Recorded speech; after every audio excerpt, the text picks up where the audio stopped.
Welcome to the Learning Reinvented Podcast, brought to you by myself, James Poletyllo. And Katie Godden from The Learning Effect. There are lots of learning podcasts out there, so we wanted to do something slightly different. This week, we're looking at some of the steps that learning teams can take if their organisation is facing skill shortages. James, this is a bit of a hot topic at the moment. Why do you think that is? I think there's quite a few reasons that people are focusing on this at the moment.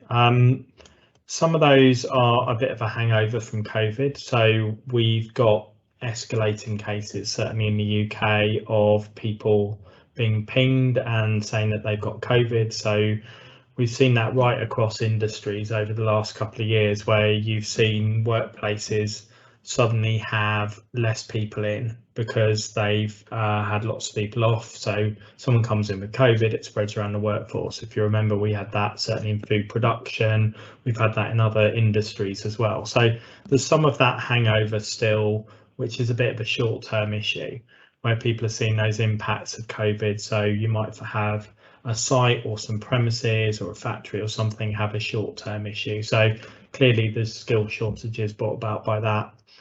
Some of the other stuff is longer term impacts of COVID as well. So if you think in certain industries, lots of people were on furlough for a very long time, or lots of people had a sort of reawakening of what life meant to them and what their priorities were, how they wanted to work. So if you take something like hospitality, you've seen a lot of people who were on furlough for months at a time actually take that opportunity to reskill or relocate or think about doing something different with their lives. So when those properties or those businesses reopen, you've then maybe not got the chefs or the front of house staff that you would have had beforehand to come back in to do those jobs.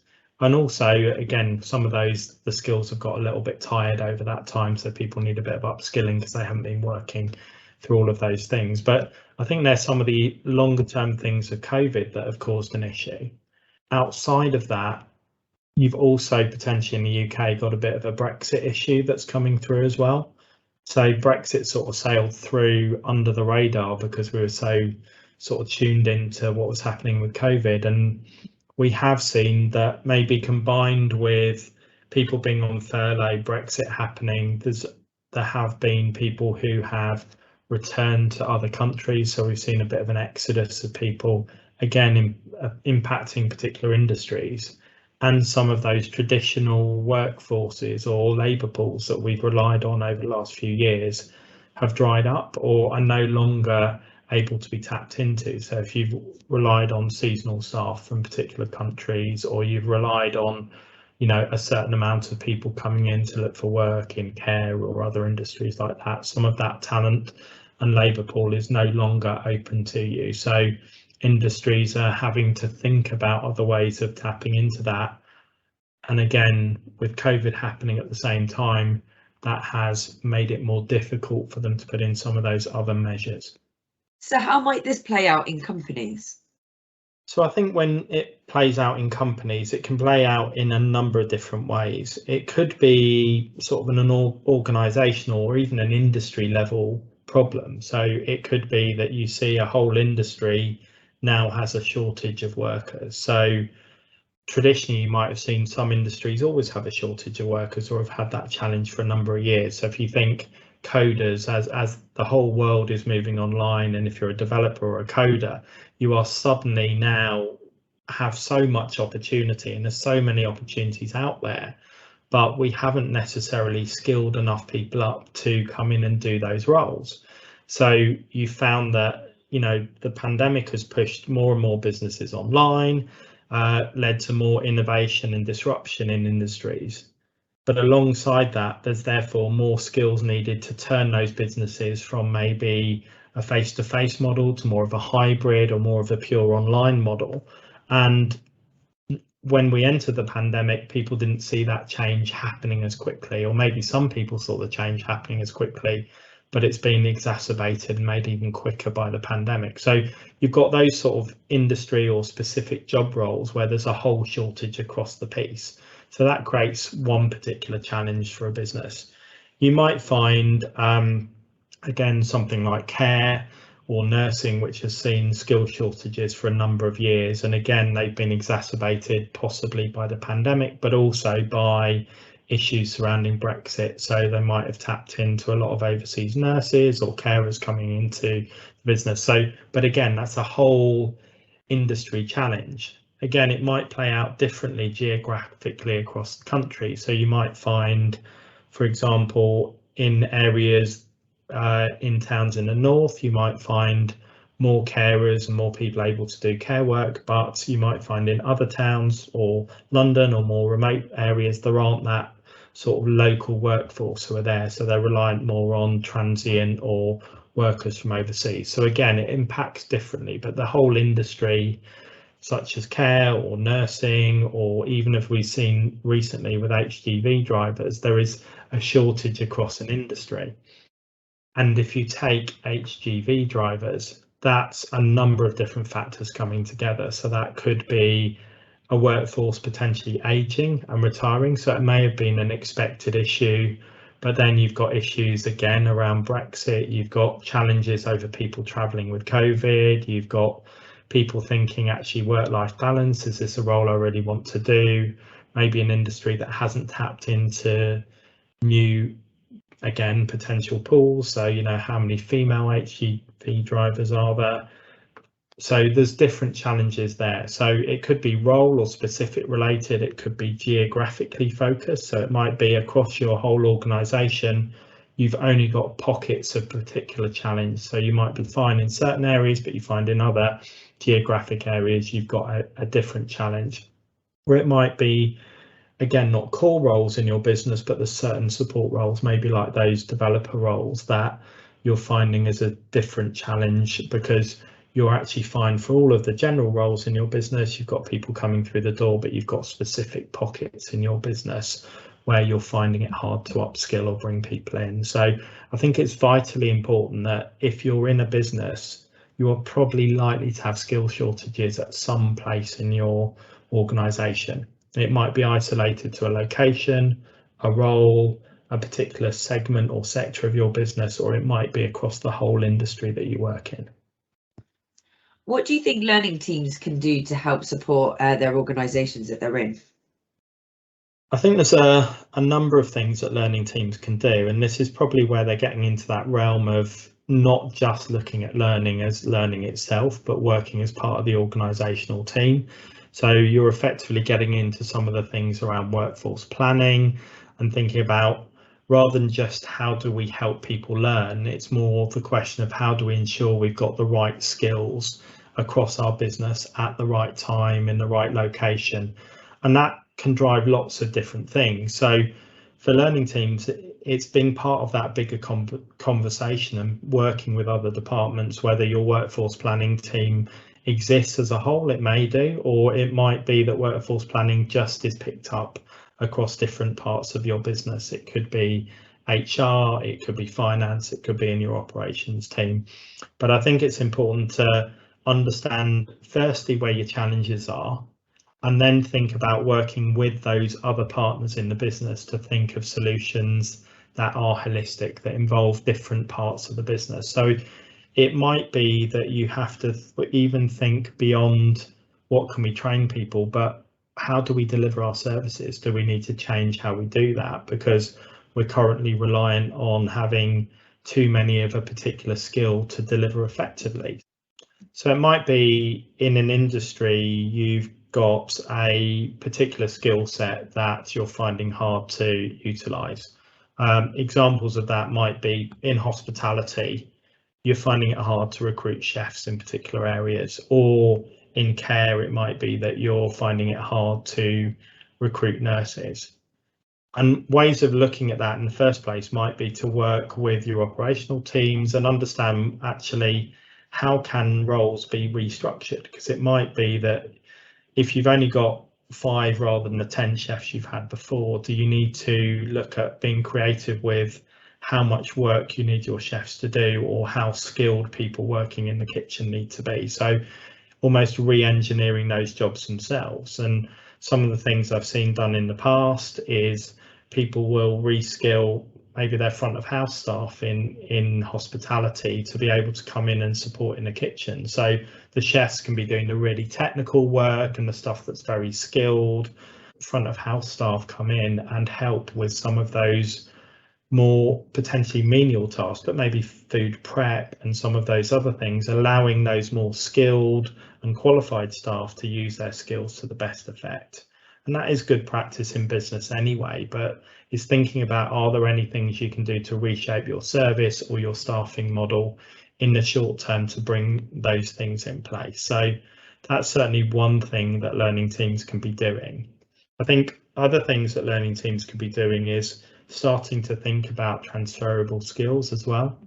So it might be that you've got an internal talent pool, or people are picking up particular roles or skills that are giving them a good footprint into other roles that you're finding it hard to recruit, or you've not got people in place, and then developing very bespoke programs and also incentives to get those people to maybe transition across for either a short period of time or a long period of time into those roles. But it's important to remember that you can't just expect people to move into those roles, and you've got to give them incentives, you've got to help them across, because it may be that the reason people aren't in those roles is because those roles are challenging, or it may be that they just require a greater set of skills. So you need to, again, understand what are the challenges around the roles that you're finding it hard to recruit, and how do you make those roles as attractive and easy for people to do, whether that's moving in your own company, and also consider where you might find external people coming in. So if you're bringing people external into those roles, what do they truly need to get up to speed very quickly? So what upskilling do they need? Are they actually coming in with those skills, or do you need to top up their skills? Or if they're coming in with those skills, is your focus on organisational context and understanding your particular processes, rather than teaching them the core skills that they're being recruited in? So I think they're an immediate set of things that learning teams can do in the first instance, of starting to focus in on how do we help the business immediately fix these problems. And a lot of those are effectively a sticking plaster, just to help you get through that first situation. Beyond that, you might find that some of those solutions you put in place actually help longer term as well and become part of how you operate. And I think it's important to think about, how do you build into your business model, particularly if you're entering a period of almost instability around skills or around workforce. How do you build in that ability to cope if someone leaves, or if you have a particular challenge, or you have a bout of sickness, or whatever it happens to be in your business? Thanks, James. So you spoke in there about the kind of short-term steps that people can take in regards to learning. What about the longer-term steps? I think the longer term steps, again, build off your context, but it's looking to understand where those challenges are coming from. So if you've got an aging workforce, or you might find that that particular workforce across the industry is aging, so you maybe need to attract new talent into that workforce. Or it could be that your skills within a particular workforce are becoming stale because innovation or creativity or change within that particular function or way of working or industry has meant those people who were very skilled 5 years ago have found that they no longer have the skills that are required to drive your business forward. So I think understanding that initial challenge should help you to understand where you should put in your focus in. So if it's about attracting new talent in, then can you tap into other talent pools? Are there other industries that have transferable skills that you can recruit from, and start to develop programs to help upskill people into your industry with specific technical knowledge or whatever that happens to be? And certainly if you're in the UK, one of the great things at the moment is things like the apprentice levy and apprentice programs, which can be utilised to help you to do that. Or it might be about, again, tapping into things like returners to work, so people who've been out of the workforce for a period of time, whether that's maternity or paternity, or even people who've gone into retirement and wish to return part-time? Can you offer some programs to help bring those people back in, because you're having to be creative at that time of helping to bring different pools of talent back into your business. And you, again, this is not something you can do in isolation, but if you're part of that solution and really thinking creatively about how can we make this an attractive and easy place for people to come and work in. So that's certainly one place that the business can be looking at and trying to think about those longer term things. The other thing is thinking about retention and career progression. So if you're able to work with your business and look forward as to what are the skills that you will need in the future. We don't necessarily have a crystal ball and be able to tell all of those, but you can be pretty certain that some of the skills that you will require in the future, whether that's soft skills or whether that is some of the more technical skills, you can start to work towards those and map back from those skills to think, where are we now? Where are those skills going to come from? And again, then start to think about how you bridge those gaps and how you encourage and get your people within your business to think about how do we nudge them to understand that developing these skills now is going to help make them more marketable, help them perform, help provide longevity to their career as they go forward. So there's lots of different things, but it does require to actually step back and really forward think in the business. And we're again back into the realms of workforce planning, because you're not just delivering learning for today's problem. You're trying to do those things learning teams should be, of really understanding what the challenge is, getting close to the business, partnering with them, and then thinking about how do we get towards that. So we've identified the problem with the business, but what are the things that we put in place, whether that's masterclasses, whether that's mentoring schemes, whether that is apprentice programs, whatever it happens to be that's right to bridge that gap. So those are your first two steps. The third step is then about thinking, how do you incentivize your teams or people outside your business to understand those career journeys and those career paths? Because again, traditionally we might have had a very hierarchical career path that was about becoming a manager and a leader. In the future, flatter structures, skills that change more often. So actually more of a portfolio approach or more of a technical career path might be things that you need to try and encourage and embed in your business, and think about the infrastructure and support that you need to operate those, but also your managers do to support their teams through that. So I think there's lots of things and really exciting things that learning teams can be doing to support that. So if this is an area that people want to focus on, what other resources are out there for people? I think there's loads and loads of stuff that's out there. So I would start by thinking about workforce planning, thinking about data, and actually, even before you think about that, just get out and make sure you understand your business. Think about those people who are critical to your business, your operational teams, your HR teams. So go and understand your business firstly, but you might want to again build your confidence up and your awareness up in this area. And we ran a podcast episode back last year with Adam Gibson where he's talking about workforce planning. We'll put that episode in the show notes, because again, I think that's a good starting point. And Adam talks about his book Agile Workforce Planning, again a really practical tool that takes you through some of those things. But there is loads of stuff out there. But I'd strongly encourage anyone in L&D to think about the impact they're going to have on their long-term business, and think about the skills challenges that you're facing in your business, because they are there.